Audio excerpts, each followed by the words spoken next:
Amo apil jud po dai siya ko ano. Labas dahil na tayo murag bola. Awiro na na.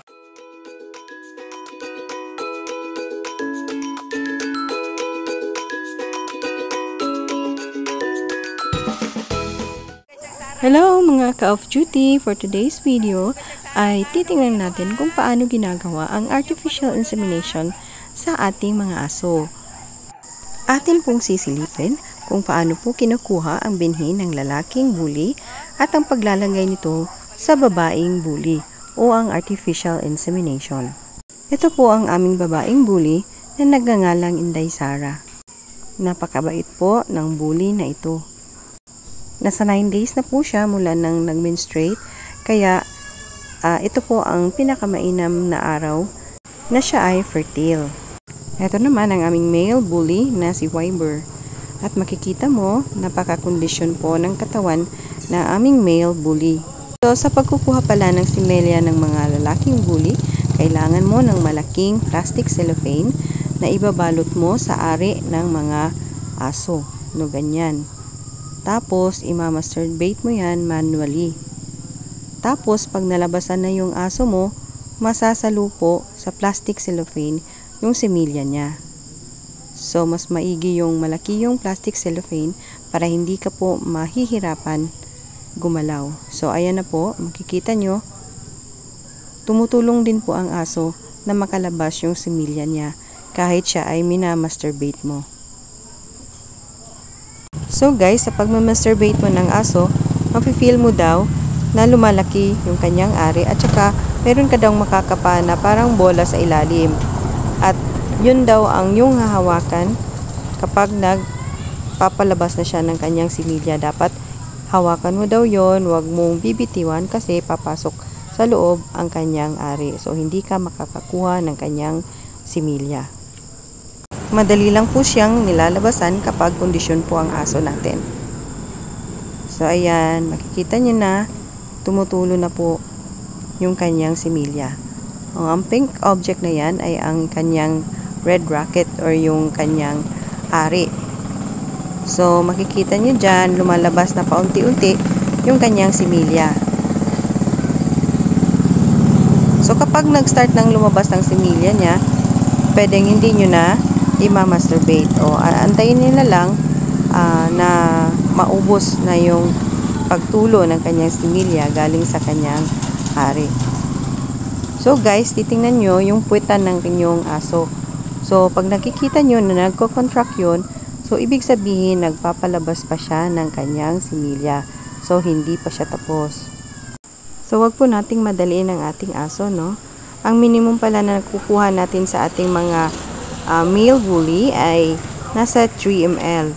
So, itong bully namin, nakakuha kami ng 10 ml dito. Pero hindi tayo mag-worry kahit konti lang kasi sa isang patak ng kanyang similya ay marami na pong content, milyon-milyon na po ang similya dyan. So, nagtatako kayo guys kung bakit gabi kami kumukuha ng kanyang similya is dahil mainit po ang panahon at nung unang kinuna namin siya na mainit ay talagang hinihinga lang aming aso. So, malapit siyang madisgrasya doon. So, ganito lang po guys ang pagkukuha ng mga similya ng lalaking aso. So, kung mabait ang aso mo, so hindi challenging yung pagkukuha ng kanilang similya. So, dito, yung alaga namin si Wyber ay mabait, kaya madali lang po kaming nakakuha. So, aantayin na lang po natin na matapos siya na magpalabas. Or at least, makukuha tayo ng mga 10 ml. Okay na yon. So, ayan, nagko-contract pa. So, kung hihilahin mo yung kanyang buntot, makikita mo yan sa ilalim na nagko-contract pa yung kanyang puwitan. So, nagpapalabas pa yan ng kanyang sperms. So, sa mga male bullies, guys, na palaging kinukuhanan ng similya, mas maigi daw po na bigyan nyo ng vitamins na Rogen E at saka pakainin nyo daw ng karning baka. Yun daw po ang best na pakondisyon po ng ating mga male bullies kapag palagi po silang kinukuhanan ng mga sperms. So, ayan, marami-rami na ang naipon nating semilya galing sa ating male bully. So, kapag nakakuha na tayo ng mga almost 10 or 10 ml, so pwede na yun. Minimum kasi nang i-inject mo pag mag-AI is 3 ml. Yun is sobra-sobra na po. 9.5 ml ang nakuha namin ngayon. So, sobrang-sobra na. So, tamang-tama po sa ating pag-i-inject. So, ayan, tapos na po tayong mag-collect ng semilya ng ating male bully. So, ngayon naman ay ihahanda natin ang mga gamit para sa artificial insemination sa ating female bully. So, sa ating pag-i-AI, kailangan po natin ng 10 ml syringe, artificial insemination rod, at saka gloves. Ito palang artificial insemination rod ay nabili ko lang sa Shopee. Kapag na-connect mo na ang syringe at ang artificial insemination rod, i-extract mo ang semen ng ating male bully galing sa plastic cellophane. Ganyan. I-extract ko lang gamit ang artificial rod. So, makikita mo sa syringe kung ano ang quantity ng nakuha mong semen, no, ng ating bully. So, dyan nakakuha kami ng 9.5 cc na semilya ng ating male bully. So, okay po yun kasi minimum is 3 ml. So, dito naman ay inihahanda namin si Sarah, yung aming female bully. So, ganito guys, ang paggawa ng artificial insemination sa female bully.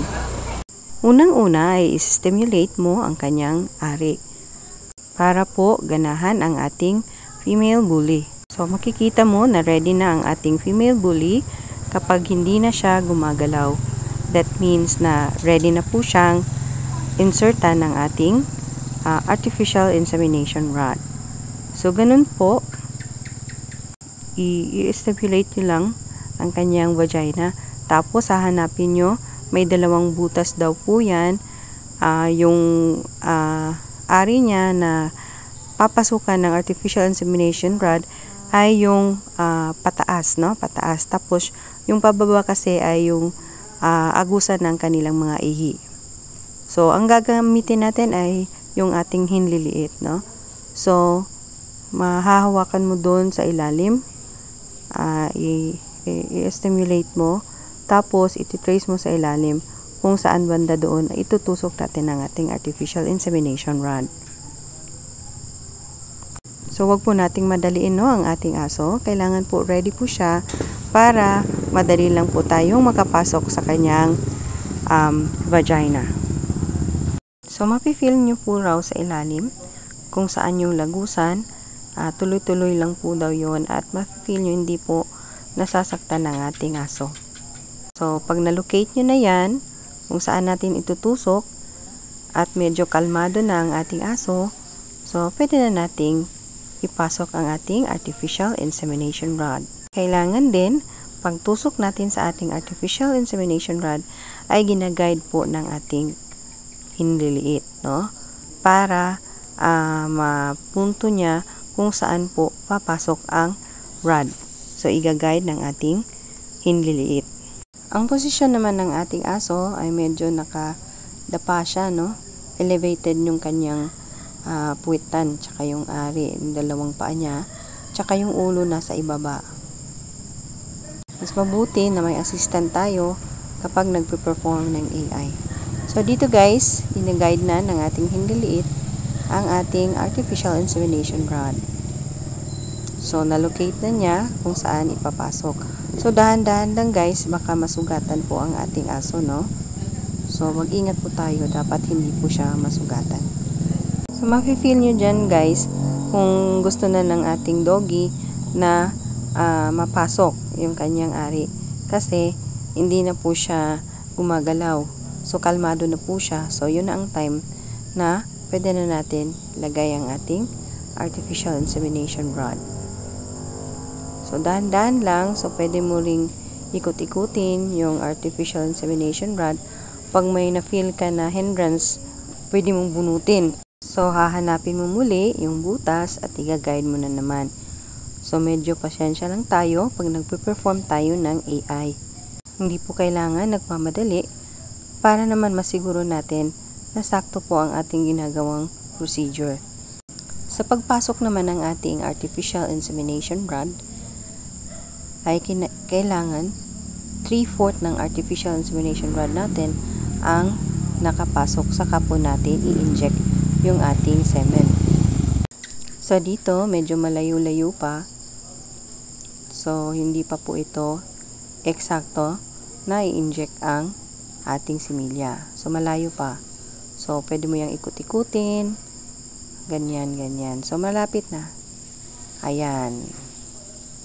So ayan. So, pwede na nating bombahin yung similya. Ayan. Tapos, hahawakan mo yung ari para hindi po siya gumalaw at saka i-inject mo yung semen ng ating male bully sa ating female bully. So, ganyan guys ang pag-perform ng artificial insemination at dahan-dahan lang.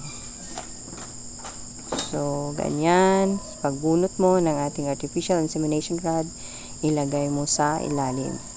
Kasi dapat hindi mo bibitawan ng ating babaeng bully. Ima-massage po natin ulit ang kanyang vagina, yung kanyang ari. So, it will take mga 5 minutes po bago natin siya ibaba. So, para sure po tayo na hindi po lalabas ang similya na ating inilagay gamit ang ating artificial insemination rod.